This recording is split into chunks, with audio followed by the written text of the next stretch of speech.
संकट अपने ऊपर ले लेता है जब उसको आप हृदय हृदय से पुकारें। समय कोई भी हो, समय कोई भी हो, भगवान का नाम अवश्य ही हमारे लिए उसका प्रभाव दिखाएगा।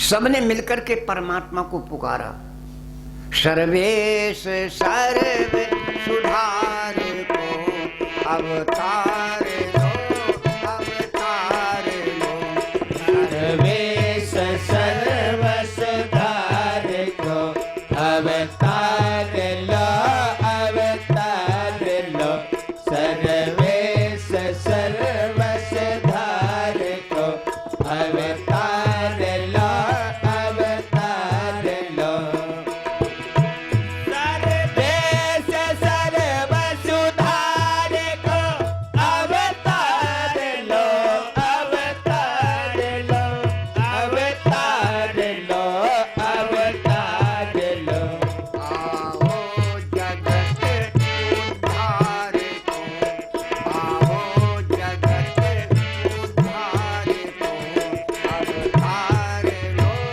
अवतार लो, आवो जगत उद्धार को अवतार लो, अवतार लो, सर्वेश सर्व सुधार को अवतार लो, अवतार लो, जगमग है नाव उबार लो, करतार तुम पतवार लो, डगमग है नाव उबार लो, सरकार तुम पतवार लो, सरकार तुम पतवार लो, आओ जगत उद्धार को अवतार लो, अवतार लो, सर्वेश सर्व सुधार को अवतार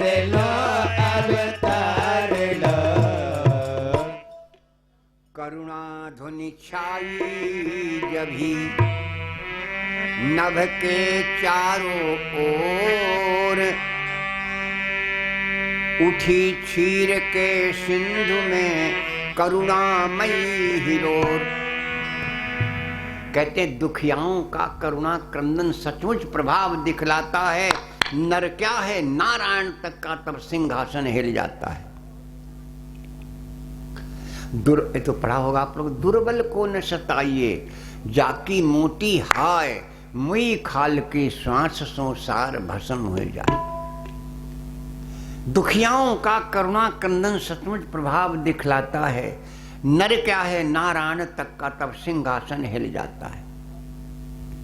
करुणा ध्वनि छाई जभी नभ के चारों ओर, उठी क्षीर के सिंधु में करुणामयी हिलोर। एक आवाज आई,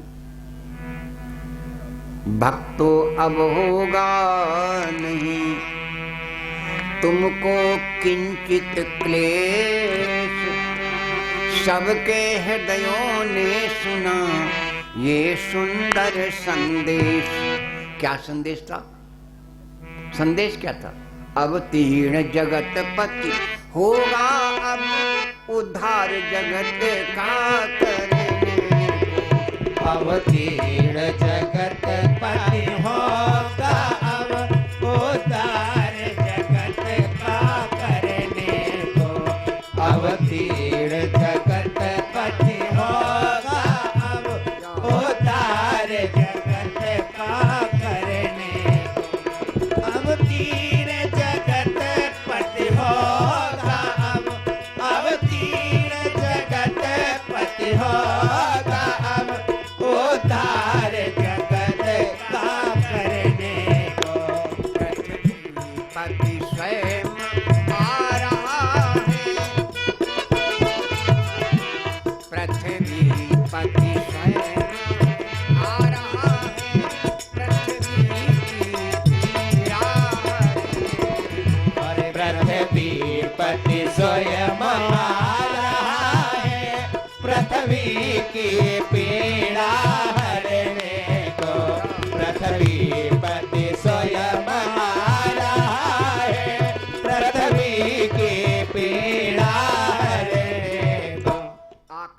वाणी हुई, घबराओ नहीं। अब 3 जगतपति होगा। अब उद्धार जगत का करने को पृथ्वीपति स्वयं आ रहा है, पृथ्वी की पीड़ा हरने को। कैसे आएंगे ये भी आकाशवाणी कह रहे। कैसे आएंगे? शेष कभी जो लखन थे होंगे अब बलराम। मैं ब्रज में आ रहा हूं बन करके घनश्याम। आकाशवाणी करें, शेष कवि जो लखन थे होंगे अब बलराम, और मैं ब्रज में आ रहा हूं बनकर के घनश्याम। इतने नहीं, गोलोक वासिनी महाशक्ति, गोलोक वासिनी महाशक्ति, भृषभानु लली कहलाए। गोलोक वासिनी महाशक्ति, भृषभानु लली कहलाएगी। गोलोक वासिनी महाशक्ति, भृषभानु लली कहलाएगी। गोलोक वासिनी महाशक्ति, भृषभानु लली कहलाएगी। भृषभानु लली कहलाएगी। भृषभानु लली कहलाएगी। रामा बता जाओ, रामा बता वैदेही राधिका नाम से आए। रामावतार के वैदेही राधिका नाम से आएगी।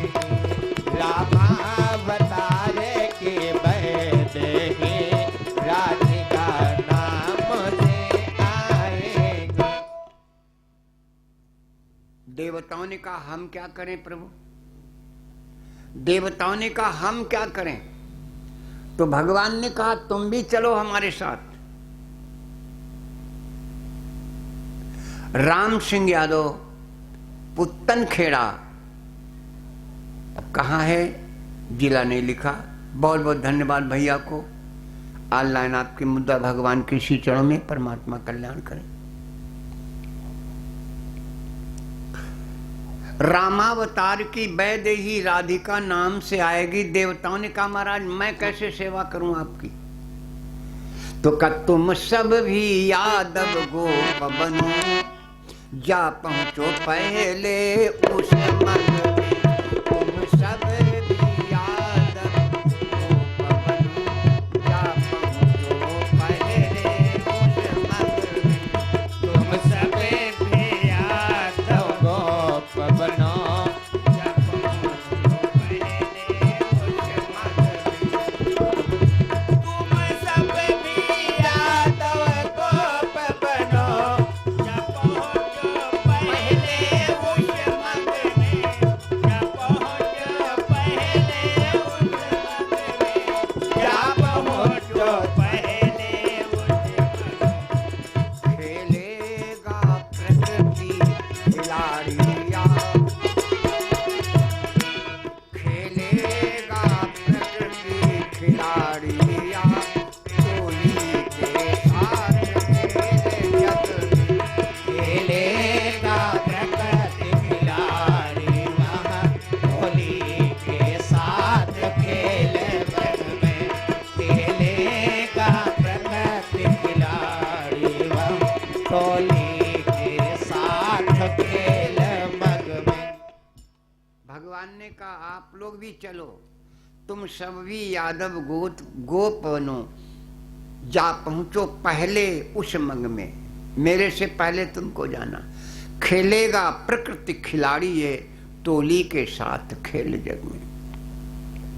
सुखदेव जी कह रहे हैं राजन, इस प्रकार से परमात्मा ने सभी संत महात्मा पृथ्वी ब्रह्मा आदि को सांत्वना दी। सब अपने अपने स्थान को चले गए। अब समस्या आती है मथुरापुरी, जहां भगवान को आना है। मथुरापुरी प्रसिद्ध है यमुना जी के तीर, उग्रसेन पथे वहां भयो वृद्ध गंभीर।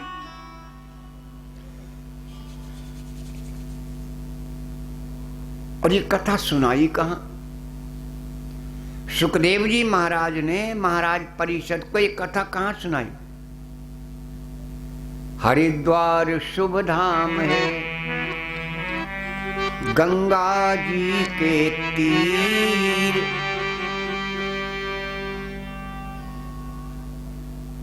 हरिद्वार में कथा हुई। बांधा श्रीमद् भागवत का भवतारण सेतु। वो कह रहे हैं कि यहीं पर भागवत के भवसागर को तारने के लिए एक नाव, एक पुल बनाया। बांधा श्रीमद् भागवत का भवतारण सेतु, पुल बनाया भागवत का। राम कथा भवतर सरिता तरणी, भागवत को बता रहे हैं भवसागर सेतु है, ये पुल है। दूसरे रूपों में हमारे 4 वेद हैं। वेदों को वृक्ष बताया गया और भागवत को फल बताया गया और राम कथा को रस बताया गया, रस।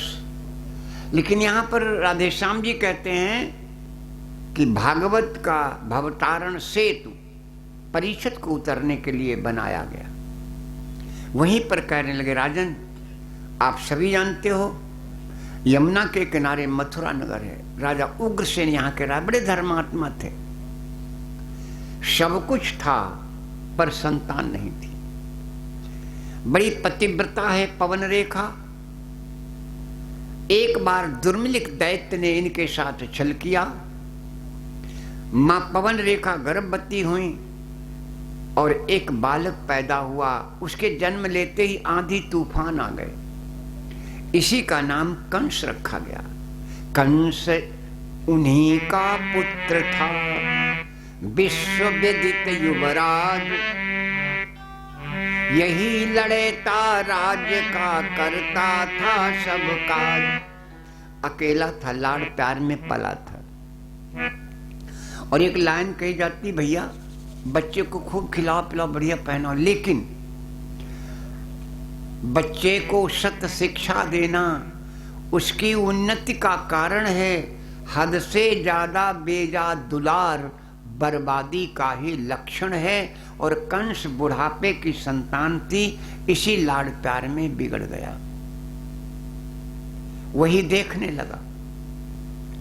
सुखदेव जी महाराज कहते, राजन उग्रसेन के एक भाई और थे जिनका नाम था देवक। उनकी बेटी का नाम है देवकी। कंस बहुत प्यार करता था, देवकी से बहुत प्यार करता था। और जब देवकी का ब्याह तैयार किया तो उसने अपने मित्र, वसुदेव जी मित्र थे कंस के, वसुदेव जी मित्र थे, तो उसने वसुदेव के साथ में ही अपनी बहन का विवाह कर दिया। सुखदेव जी कहने, राजन विदा हुए रथ पर चढ़े दंपति बरसानंद। पहले जब छोटे पर शादी हो जाया करती थी, उस समय लड़की के साथ में या तो भाई जाता था या छोटी बहन जाती थी। ससुराल जब लड़की जाती थी छोटे पर, तो भाई या बहन साथ में जाते थे। कंस भी अपनी बहन को भेजने जा रहा। विदा हुए रथ पर चढ़े दंपति बरसानंद, पहुंचाने कुछ दूर तक गया कंस मति मंद। अपनी बहन को पहुंचाने के लिए जा रहा है। रथ स्वयं हाँक रहा है, रथ स्वयं ही हाँक रहा है। वसुदेव जी बैठे, देवकी बैठी, कंस ही रथ हाँक रहा है। अब यहाँ पर कई बातें हैं। कुछ विद्वान कहते हैं कि ज्योतिषियों ने आकर के कंस को बताया था, लेकिन पंडित राधे श्याम जी कृष्णानंद कह रहे हैं ज्योतिषियों ने नहीं, आकाशवाणी हुई थी। अरे कंस इस देव की काही अष्टम लाल, हम बतलाते हैं तुझे होगा तेरा काल। आकाशवाणी हुई, कंस जिस बहन को तू पहुंचाने जा रहा है, इसी बहन का 8वां पुत्र तेरा काल होगा। अरे राम राम। जैसे कंस के कानों में आवाज पड़ी, घोड़ों की रास छूट गई और बहन के बाल पकड़ ली, रथ से पृथ्वी पर पटक दिया, कूद पड़ा रथ से। तभी अकस्मात कोई घटना घट जाए, पति बैठा हुआ है, पति बैठा हुआ है रथ के ऊपर और पत्नी के ऊपर आपत्ति आ जाए, बस और अकस्मात कूद पड़े। कूद पड़ा रथ से तभी, कंस ने तलवार निकाली ही थी, कूद पड़ा रथ से तभी, उस अबला का नाथ खड़ग धार पर रख दिया अपना दायां हाथ, तलवार को पकड़ लिया और का बात बताओ, क्या बात है, हमारी बहन है, क्या बात है। कंस ने कहा बताएं। कह रहा है मुझसे यूं कोई,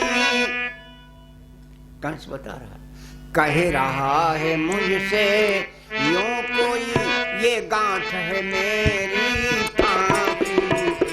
कह रहा है मुझसे यूं कोई, यह गांठ है मेरी फांसी की।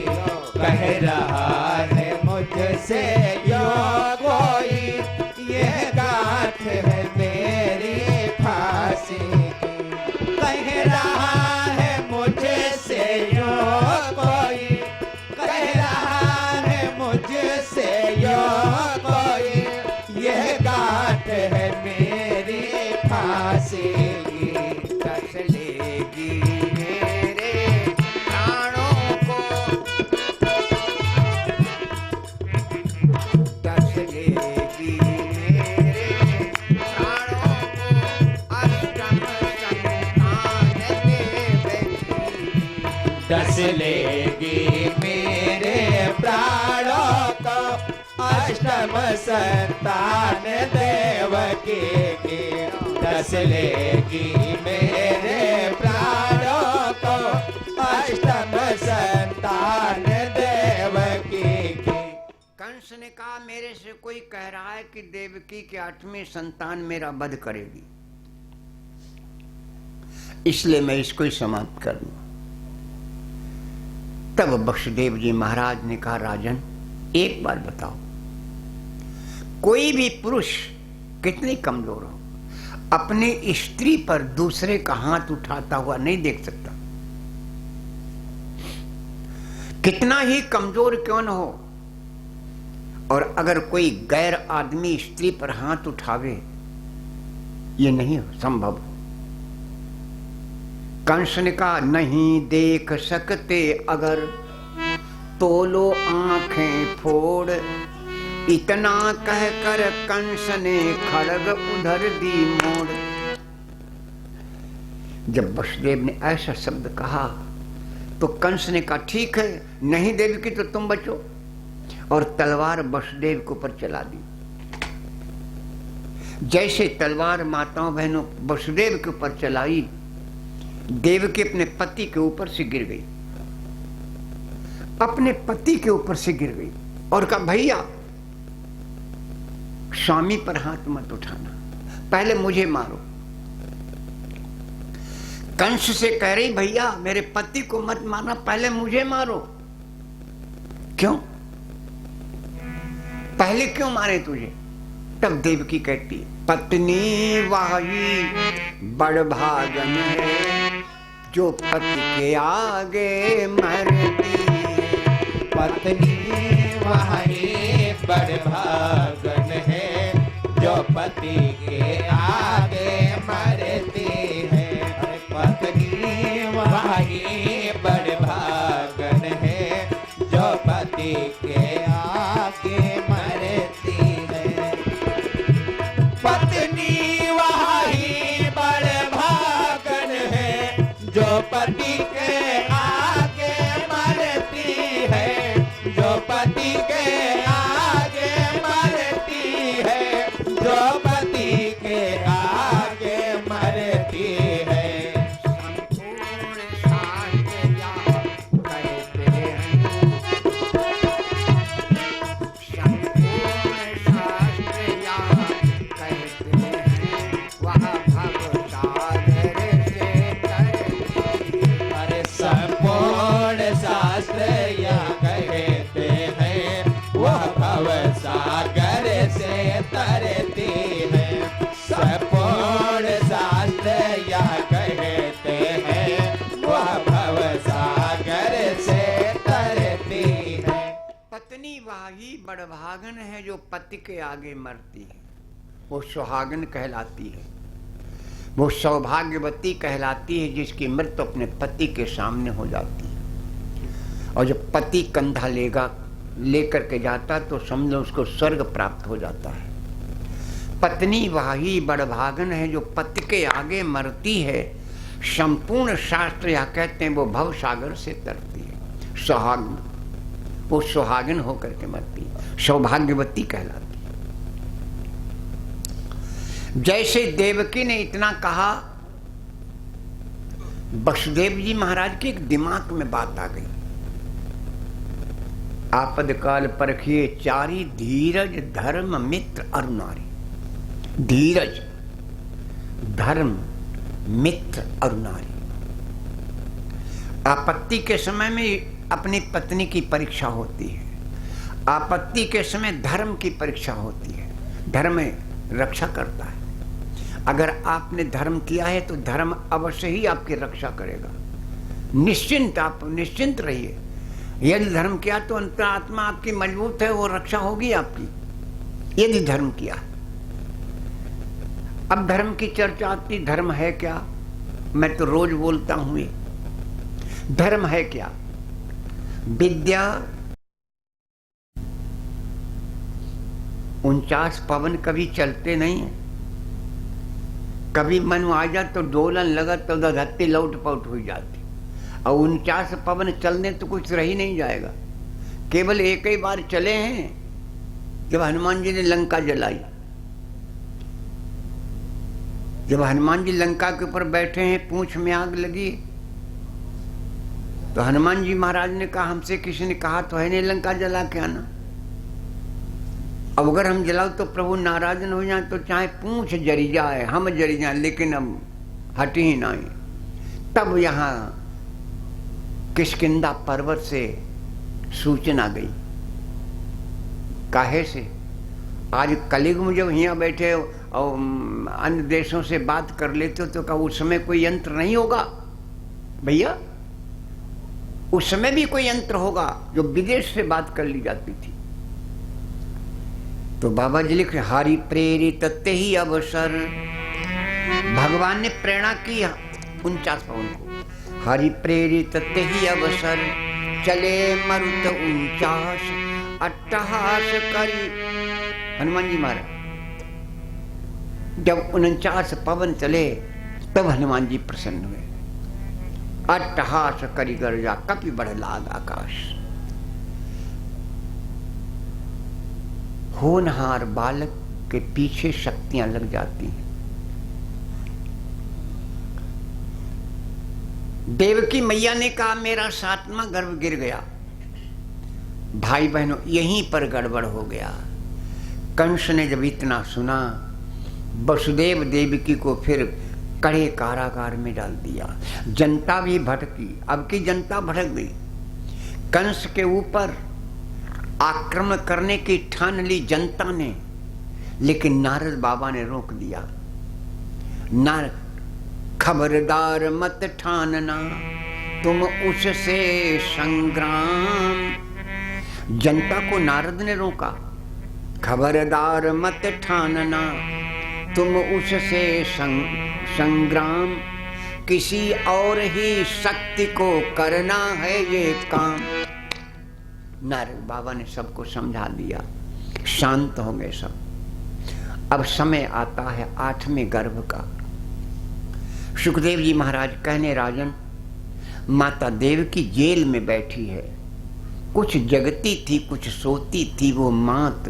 देखा उसने रात में होने लगा प्रभात, रात में सवेरा होने लगा, कुछ सोती कुछ जगती थी वो मात। देखा उसने रात में होने लगा प्रभात, सवेरा होने लगा रात में। तो आकाश की तरफ निगाह गई तो एक प्रकाश पुंज को उतरता हुआ देखा।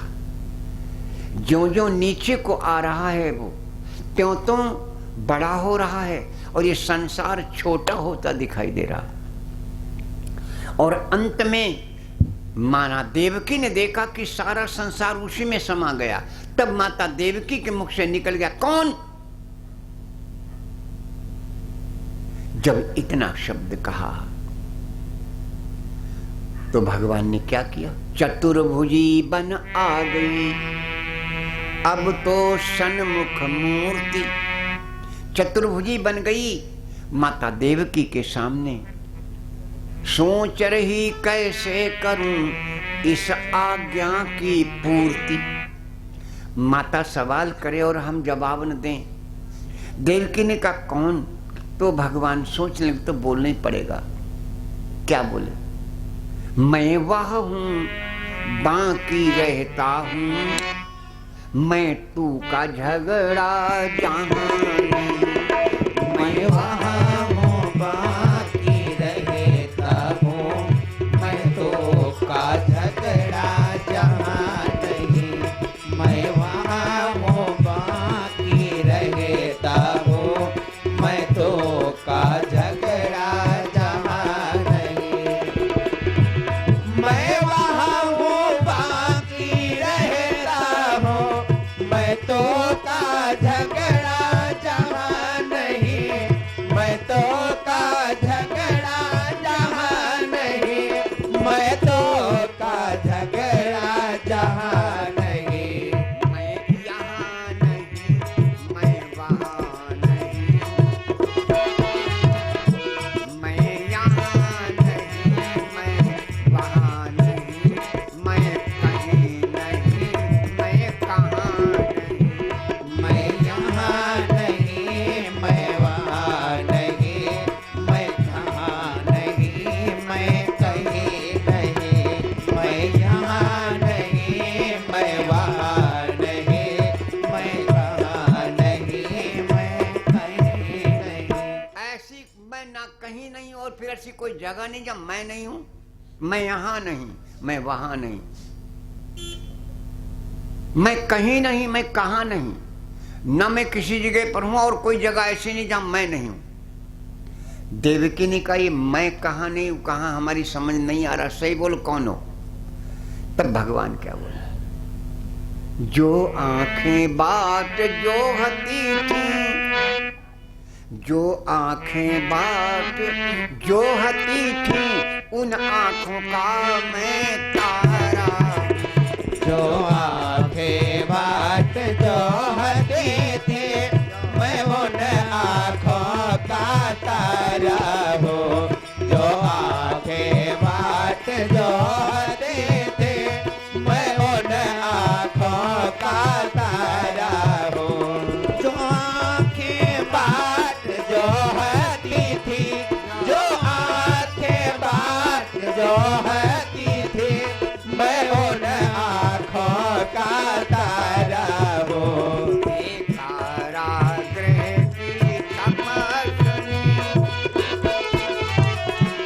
हे कारागृह की तपस्विनी, मैं अष्टम लाल तुम्हारा। हे कारागृह की तपस्विनी, मैं अष्टम लाल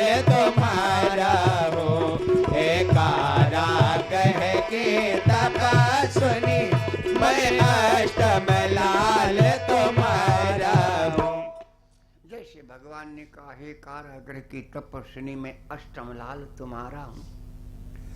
देवकी ने जब चतुर्भुजा रूप देखा तो बोली, महाराज आप हमारे बेटा हैं या हमारे बाप हैं? चार भुजाधारी बेटा हो तो बेटा बन के आओ, लाल बनो, बाप ना बनो। भगवान कहने लगे, मां मैं इस रूप में इसलिए आया हूं, आपकी रक्षा करूंगा, अपनी रक्षा करूंगा, नाना को जेल से छुड़ाऊंगा और अपने 6 भाइयों का बदला लेना है कंस मामा से। देवकी ने कहा, फिर तुमको दुनिया मेरा 8वां लाल कैसे कहेगी? भगवान स्वरूप में आए थे, चतुर्भुजा बधि करके आए थे, लेकिन देवकी ने कहा कि तुमको मेरा 8वां लाल कौन कहेगा? ये तो सब कुछ करोगे, लेकिन 8वां लाल कौन कहेगा तुम्हें? इसलिए तुमको बालक बनना होगा। भगवान माता की आज्ञा को पाल करके बालक रूप बन गए।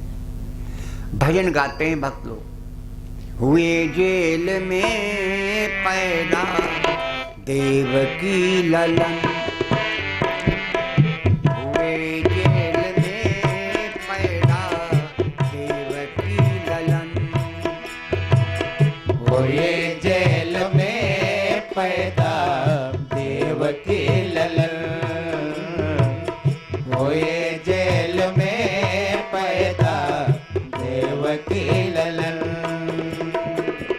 करते हैं मेघा, करते हैं मेघा, करते हैं मेघा,